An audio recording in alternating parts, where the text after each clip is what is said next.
നല്ല എല്ലുകറിയും കപ്പയും. രാത്രി 9:30 ആയപ്പോൾ നല്ല വിശപ്പിൻ്റെ വിളി. ഫ്രിഡ്ജ് തുറന്നു നോക്കിയപ്പോൾ പെരുന്നാളിൻ്റെ ബാക്കി പത്രം എന്ന രീതിയിൽ നല്ല എല്ലും നെയ്ക്കഷ്ണങ്ങളും ഉണ്ടായിരുന്നേ. ഫ്രിഡ്ജിൽ നിന്ന് എടുത്ത് എങ്ങനെയൊക്കെയോ തണുപ്പ് മാറ്റി കഷ്ണങ്ങളാക്കി. വിശപ്പൊന്ന് കുറയ്ക്കാൻ കപ്പലണ്ടി അധികമുള്ള മിക്സ്ചറും. ഉമ്മാടെ ഓർഡർ വന്നു. എനിക്കിനി ഒന്നിനും വയ്യ, നിങ്ങളയക്കോ. അത് കേട്ടിട്ടാണെന്ന് തോന്നുന്നു സവാള അരിയയിൽ ബിരുദാനന്തര ബിരുദം എടുത്ത ആള് രംഗത്ത്. ആ സമയം കൊണ്ട് വെളുത്തുള്ളിയും ഇഞ്ചിയും പച്ചമുളകും ഒക്കെ ചതച്ച് വെക്കാം. അപ്പോൾ കറിക്കുള്ള അരിയിലും ചതപ്പും ഒക്കെ കഴിഞ്ഞേ. കട കുത്തി തുറന്നായാലും കപ്പയുമായി വരുമെന്ന് പറഞ്ഞയാൾ കപ്പയുമായി വന്നിട്ടുണ്ടേ. കപ്പ അത്ര പോരാ, ഉമ്മ കമന്റ് ഇട്ടു. ഇനി എല്ല് കഷ്ണങ്ങൾ നല്ലപോലെ കഴുകി ഊറ്റിയെടുക്കാം.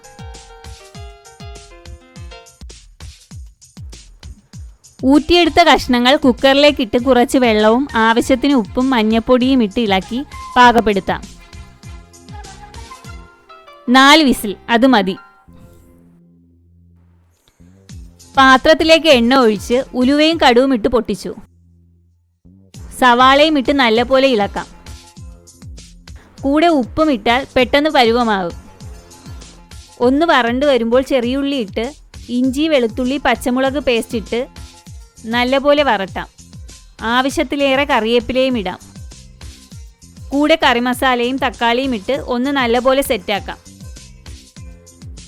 ആ സമയം കൊണ്ട് മസാല തയ്യാറാക്കാം. ആവശ്യത്തിന് മുളക് പൊടി, മല്ലിപ്പൊടി, മഞ്ഞപ്പൊടി എന്നിവ ഇട്ട് ഒന്ന് വറുത്തെടുക്കാം. മസാല കരിയാതെ നോക്കണേ. ഈ മസാല വറട്ടിയ മസാലയിലേക്കിട്ട് നല്ലപോലെ ഒന്ന് മൂപ്പിച്ചെടുക്കാം. കുക്കറിൻ്റെ വിസിലടി മുഴങ്ങി.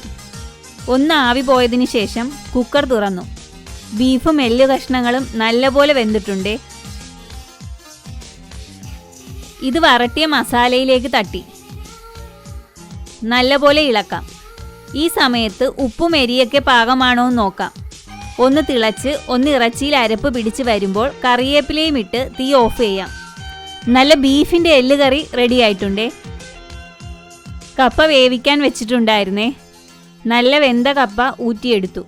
അതിലേക്ക് നല്ല തേങ്ങയും മഞ്ഞപ്പൊടിയും പച്ചമുളകും ജീരകവും ചേർത്ത് അരപ്പിട്ട് ആവശ്യത്തിന് ഉപ്പും ഇട്ട് ഒന്ന് ഇളക്കിയെടുത്തു.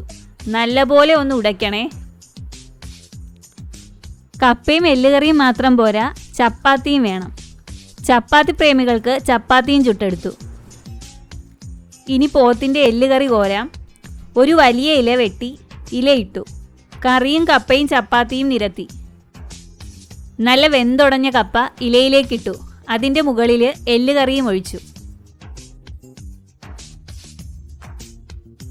കൂടെ ചപ്പാത്തിയും എല്ലുകറിയും. ഇനി വിശപ്പുകാർക്കൊരു സമാധാനവുമില്ല. നല്ല കപ്പയും എല്ലുകറിയിൽ നിന്ന് ഉതിർന്ന കഷ്ണങ്ങളും കൂട്ടി എല്ലാവരും കൂടി ചേർന്ന് ഒരു പിടി പിടിച്ചു. ഇനി ചപ്പാത്തിയുടെ ടേസ്റ്റ് നോക്കാം. ചപ്പാത്തിയിൽ നിന്ന് ഒന്ന് അടർത്തി ബീഫിൻ്റെ കഷ്ണവും കൂട്ടിച്ചേർത്ത് ഹായ്, ഇതിപ്പോൾ എത്ര കഴിച്ചാലും കൊതി മാറില്ല. എല്ലാവരും കൂടി ഒരു ഇലയിൽ നിന്ന് കഴിക്കുമ്പോൾ ഏത് ഫുഡായാലും ടേസ്റ്റ് കൂടും.